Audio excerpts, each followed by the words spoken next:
I thank you, my lord, and members of the bench. I will try to be brief. My colleagues and I,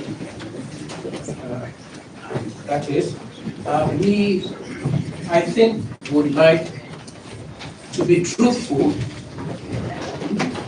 First, we would like to begin by observing that today is the 10th day since this bench was constituted. It was constituted on the 14th of October. There were petition 522, petition 550, petition 560. Nobody ever complained at all until we came here on Monday. And even then, the complaint was a number. The petitioners appeared before my Lord Judge Ogola on the 16th of October. Orders were made in their favor. They were extremely happy. No complaint. The three judges of this bench were in the bench in 522 of 2024. No complaint. This complaint is a complaint founded on the fact that on the 18th, the Honorable the Attorney General, for the first time, also got orders.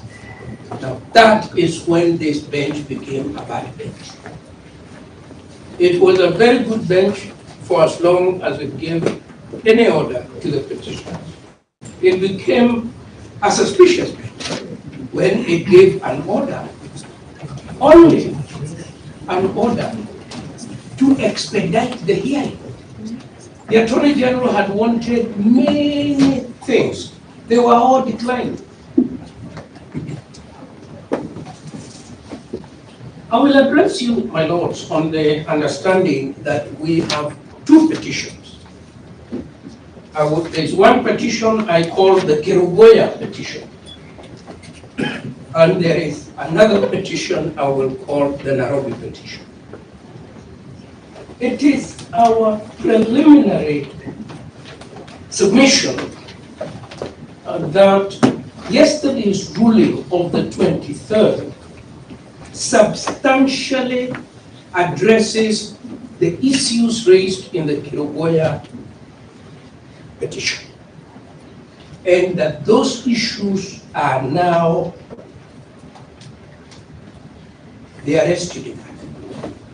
There is issue estoppel. There is issue estoppel, a doctrine of law that states a question that has been resolved by the court cannot be litigated afresh in the same proceedings.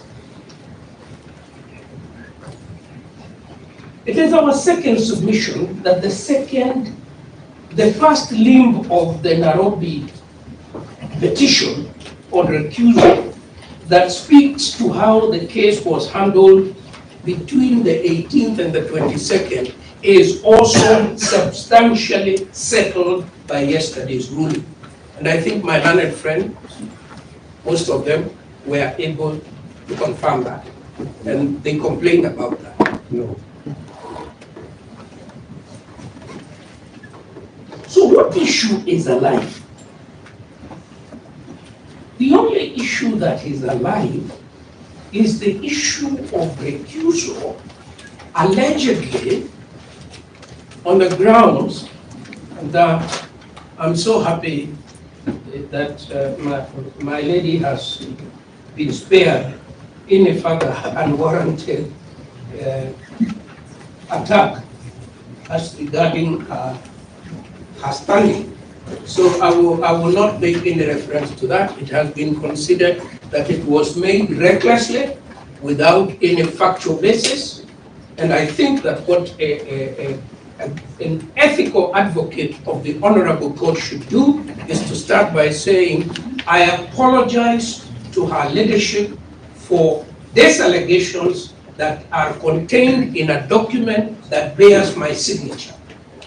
But that is not for me to say. So let us proceed to the two other allegations. At one point, I was very surprised to hear a submission that said that my Lord Justice Ogola is close to his wife.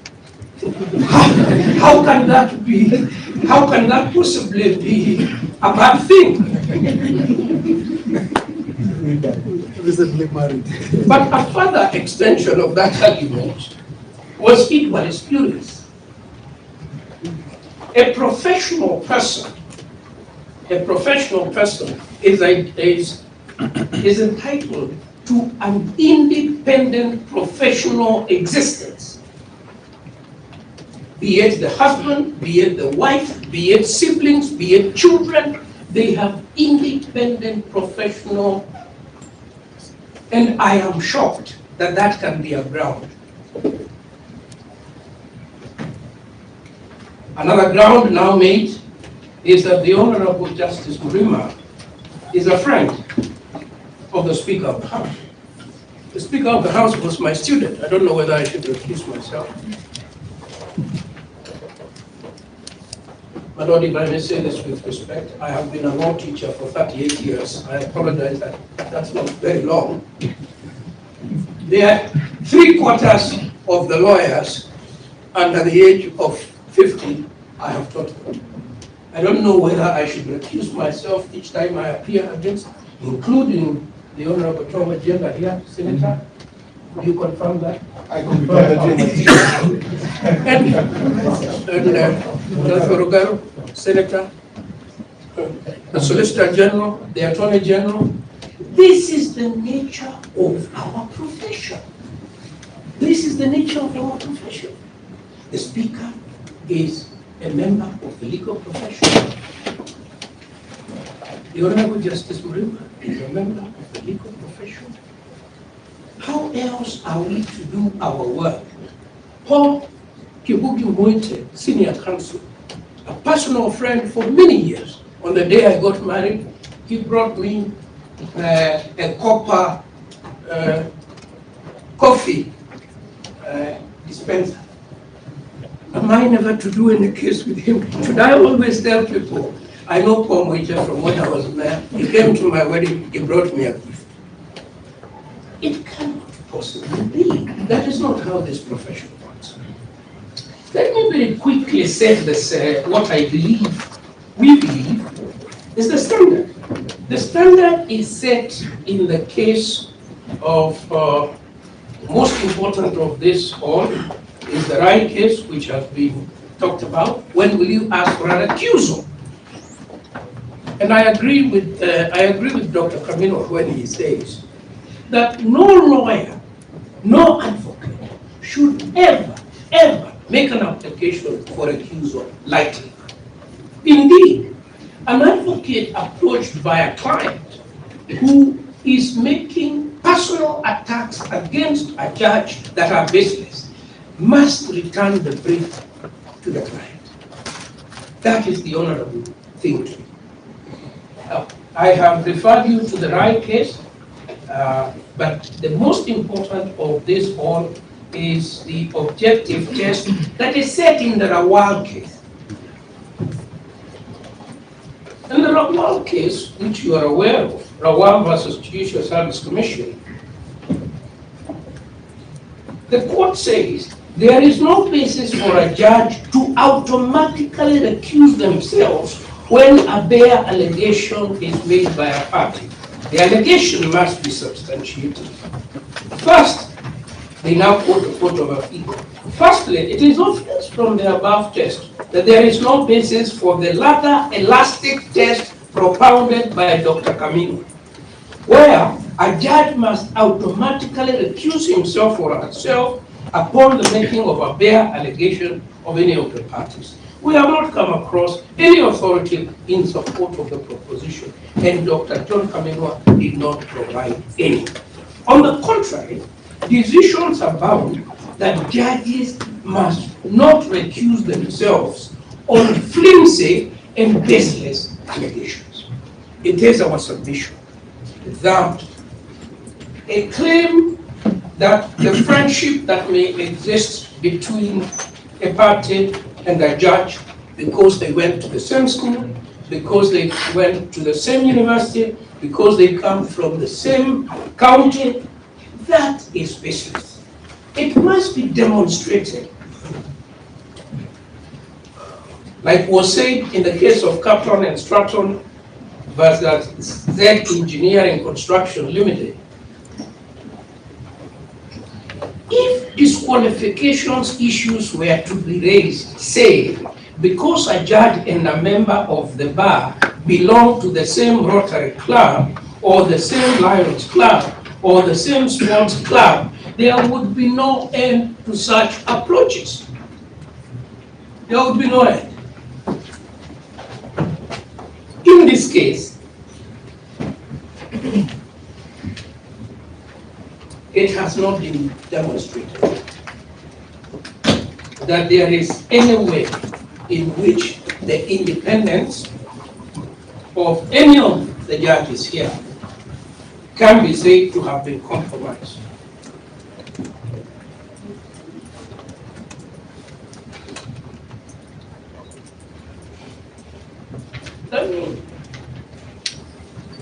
Let me say something relating to the Dari case, because I was involved in that case, again with my very good friend, the Honorable P.K. Moite, on one side, and my friend Paul Nyamodi. They were on one side, I was on the other side. I think that's why Mr. Nyamodi has now come back to my side, because we were the successful party in that case. And as one of my learned juniors here on the opposite side has stated, you need to understand the context of the Dari case. Because at paragraph 24, the court states this: the appellant's applicants herein are seeking a stay order, from this court in the most unusual, strange, and dare we say disingenuous strategy. What had they done, my learned friends? We had litigated for a very long time. Litigated in England, in the High Court, litigated in England, in the Court of Appeal, litigated in the High Court here, litigated in the Court of Appeal here, litigated in the Supreme Court, and their final card, they had made a complaint against the Supreme Court. And what they were asking the Supreme Court to do is stay proceedings as we go to prosecute the allegations we made against you. And I think the Supreme Court threw the sink at them, and that is why the decision says what it says. Now, I want to wind up by saying that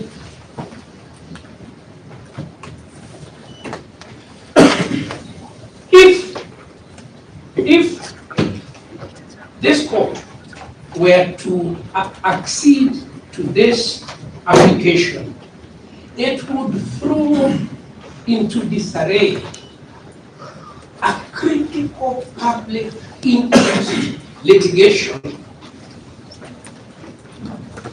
when the country is in the throes of a serious constitutional crisis.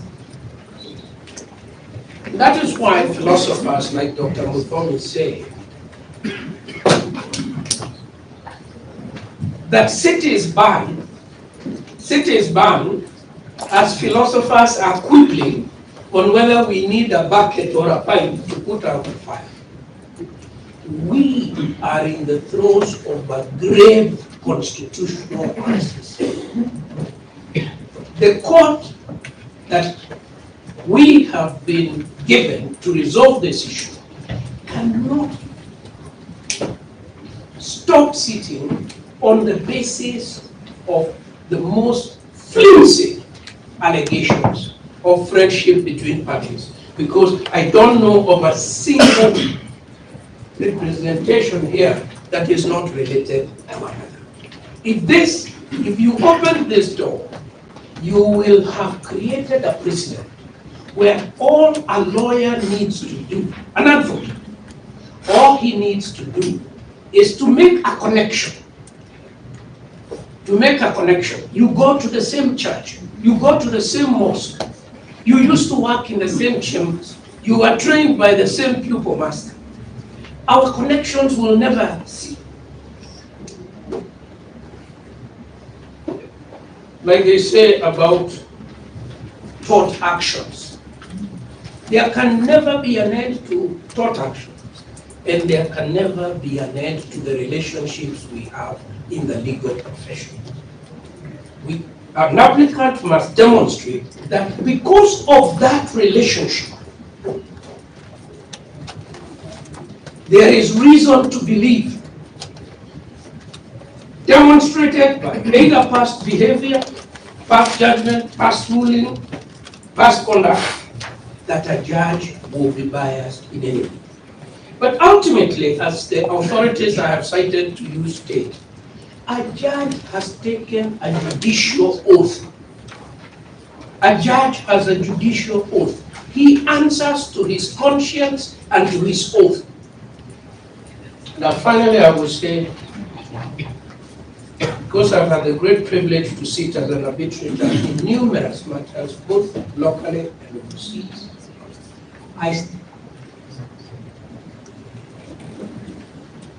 I have never found a standard that requires that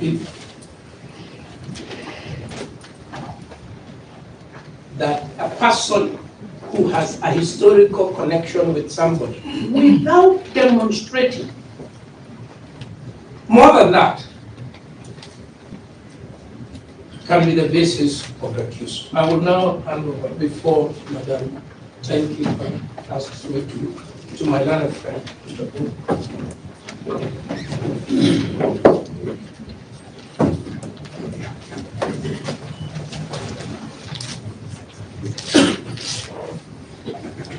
My lords and my ladies, for completeness of our record, we have 5 grounds of opposition.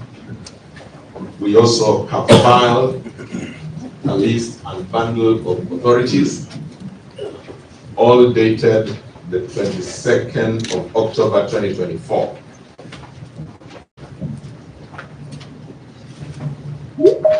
My lords and my ladies, permit me to start by saying that judges, just like any other judicial officer, have a duty to sit. They sit to determine disputes. Disputes between parties who come before them. That is what makes us a country governed by the rule of law. In that duty, my lords and ladies, it is important that we ensure there is efficiency in the conduct of that very important responsibility. That is on the one hand. On the other hand, it is important that judges then guard against manipulation of processes. In the context of what we have proceedings like we have today, the manipulation of process could manifest itself in the form of forum shopping, where we say that I will file this matter before this court, before this court, and before this court. In my hope, one of them will give.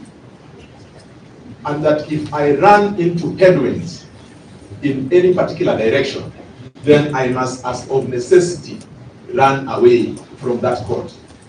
My lords and my lady, this is a position that has been adjudicated. The fact that the court has a duty to sit all the way to our Supreme Court.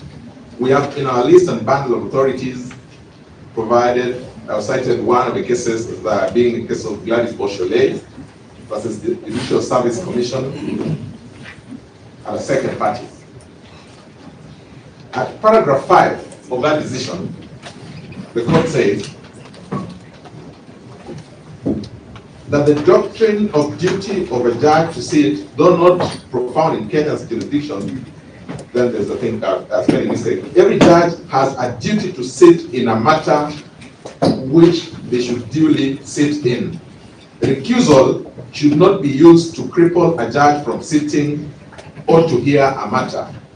That duty to sit was buttressed by the fact that every judge took an oath of office to serve impartially and protect, administer, and defend the Constitution.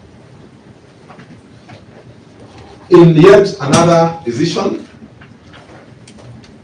Peter Mwangi Gishuru versus the Attorney General and the Salaries and Remuneration Commission, at paragraph 61 of that decision, the court says, the court has a duty to sit on matters presented before it for resolution and should only recuse itself where circumstances permit, but not where it will create an unconstitutional moment by refusing to hear a litigant's case because the opposite party apprehends bias.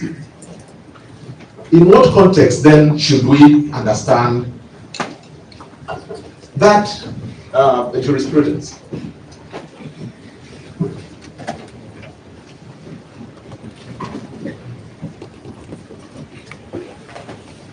Balance, Melody, it must not be lost on us that when we are dealing with momentous topical issues of conversation in a country such as Kenya, like what we are dealing with, these matters evoke emotions.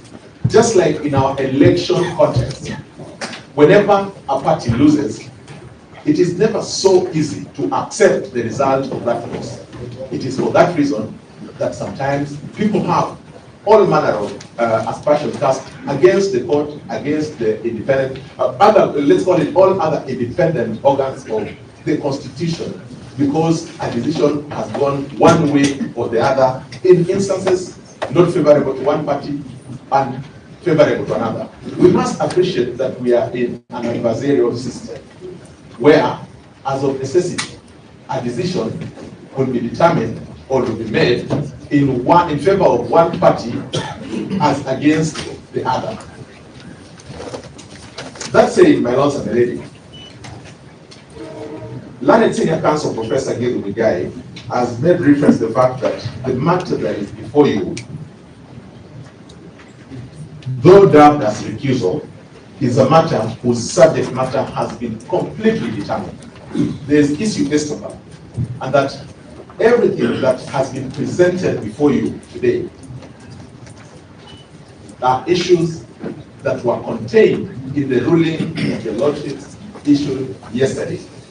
As a starting point, I would make reference, my lords and my lady, to the application that was filed yesterday by our opponents.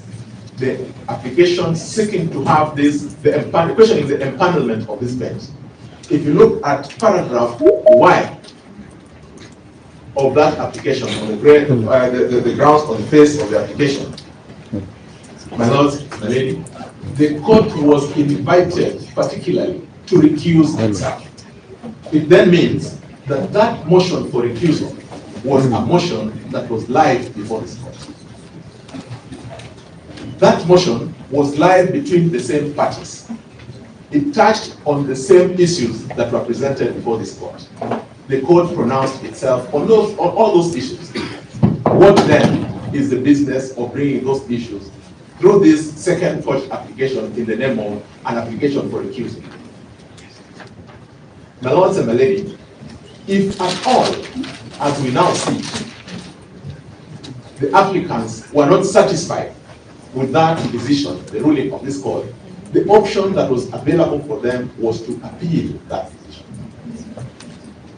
Presenting this second application does not in any way open for them a door other than for purposes of delaying these proceedings. And I would say that with tremendous respect to my learned friends from the other side, and so that I am able to demonstrate, permit me to just look at the applications that have been filed and the issues that have been raised in those applications. I'll start with the application filed by my good friend, Dr. Evans Ogada. In his application dated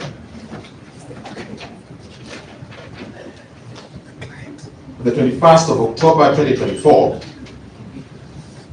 he raises as ground number one the issues of the certification of these matters on the 18th of October. That was an issue that was before you yesterday. At paragraph 3, so that we understand context, he also says that on the next day, being Saturday, 19th October 2024, the petitioners were surprised by the turn of events wherein they were served with an order of this honorable bench stating that the first and sixth respondents' applications dated 18th October 2024 was coming up for inter-parties hearing. Again, that was an issue that was before you. At paragraph 4, he talks about the subsequent reference of the matter by the Chief Justice to the Chief Justice on the 18th of October. That was an issue that was before you. Finally, he questions the unclear circumstances that led to the placement of the file of this bench on a Saturday before you without the express directions of the Chief Justice. Again, my lord and my lady, that was a matter that was before you. In the application by Mr. Njiru Ndegwa, again, the same thing. First ground, that the petitioners have learned that this bench sat on a Saturday, the 19th of October 2024. That was an issue that was before you. Paragraph 2, it says that the petitioners were surprised by the sudden turn of events. Again, the same language used by the other application, in the other application, a matter that was before you. Paragraph 6, it says that the petitioners are apprehensive that this honorable court has clearly demonstrated that the case for the Attorney General is more important than our petitions, yet they are raising similar issues. Again, that issue was before you and it was determined. Paragraph 8. Let me stop first there. How then do we treat all those issues that were before you? And if we're, just so that then we understand that these matters were before you, when you delivered your ruling which was shared with us this afternoon, from paragraph 73 all the way to paragraph 96, each and every of these issues were responded to. I mean, determinations were made. At paragraph 79, for instance, the court says, but backed by this sequence of events, we take great exception to the petitioner's conduct that when favorable to the petitioners, orders issued outside the normal working hours of the court raise no concern. However, when the same court acts in an instance where it has been properly moved by the other parties and likewise proceeds to deal with an application at hand in the same vein, the petitioners show their indignation. That was a finding that was made. At paragraph 96, you even go further to say that one of the senior counsels went further by intimating that an exercise akin to the radical surgery may be forthcoming, a statement which we perceive as a vague attempt at intimidating, intimidation coming from senior counsel. My lords and my ladies, what is left that you're supposed to determine again? It is an attempt to have a second bite at that which has already said. If for one moment we were to look at this application by Mr. Ndegwa, he then introduces very strange allegations which he has had to withdraw. Everybody saw his discomfort at making reference to those issues. But as you all observe, these issues around making allegations and running away from them are meant to have as passions and indirectly intimidate the courts. Permit me to say, or to make reference to paragraph 8, where they say, for instance, that the petitioners have credible information that Honorable Justice Bremer is a close associate to the proposed deputy president, one Mr. Kidure Kidiki, and that the said judge failed, refused, and or neglected to disclose that fact. Really, is that an issue that a party seeking the resolution of a matter that they brought under a certificate of urgency would want to raise to be a reason for a judge to disqualify himself? What is this association that we're talking about? What evidence have we tendered that there is anything that will be considered to be either untoward or that will make it inappropriate for the judge to sit in this proceeding. In fact, they go on to add in a paragraph that they sought to, one of the paragraphs, paragraph 10, say that this close association between Honorable Justice Dreamer and the proposed nominee for the position of Deputy President of the Republic of Kenya might have caused this court to convene and sit on Saturday with a view of assisting one party in this proceedings. Is that not outrageous, to say the least?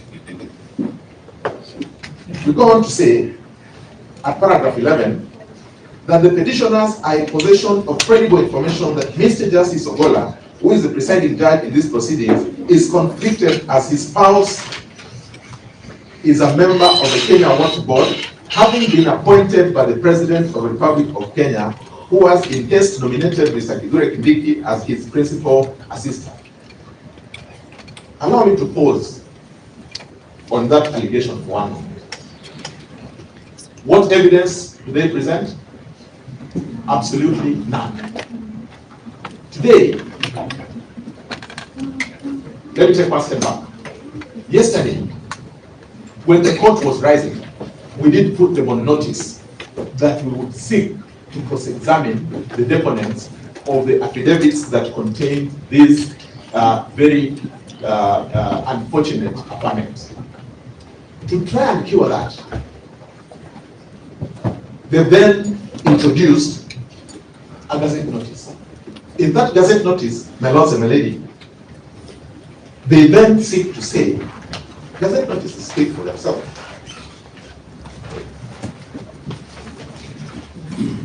The gazette notice says,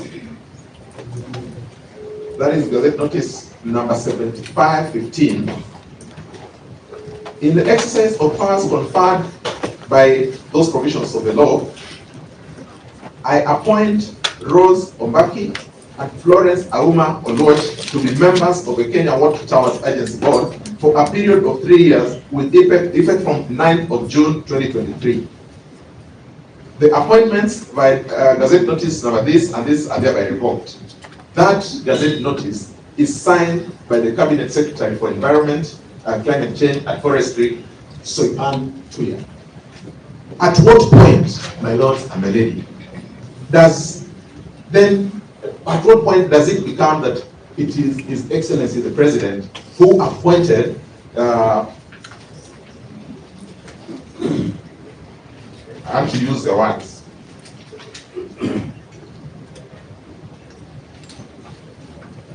His spouse is a member of the Kenya Water Towers Board, having been appointed by the President of the Republic of Kenya. When we come with such outright lies, what are we trying to do to the court, to the individual members of the court, to the parties before these proceedings? Is it a case of saying that we will get out of that court by all means necessary, including by peddling lies? My lords and my lady, these are the grounds upon which you're being asked to recuse yourselves. I've also seen there was, just in 1 second, there was a very equally strange affirmation about Lady Justice Freda Mugabe.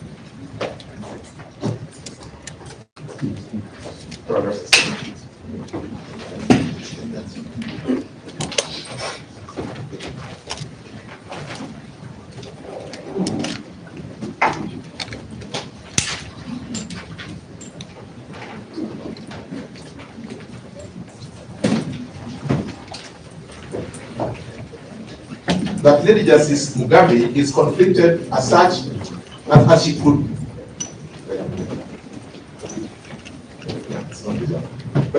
There is an affirmation to the effect that Lady Justice Freda Mugabe was a student.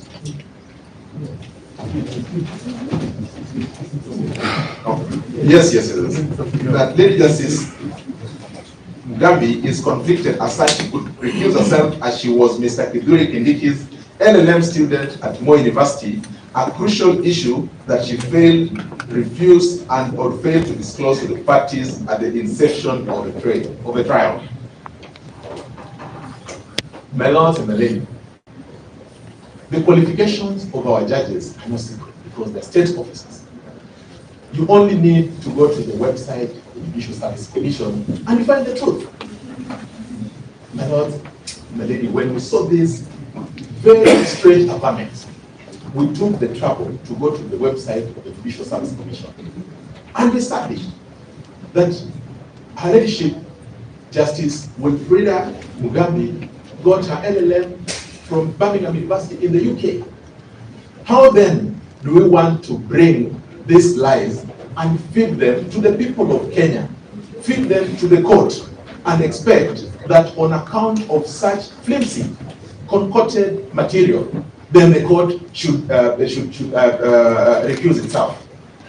Again, is it a case of us saying, by all means necessary, we shall not appear before that court? My lords, my lady, there are clear standards and thresholds that have been established both by the regulations governing the conduct of the court and even case law. That, my lords and my lady, first, you exercise your conscience as to what should make you recuse yourself.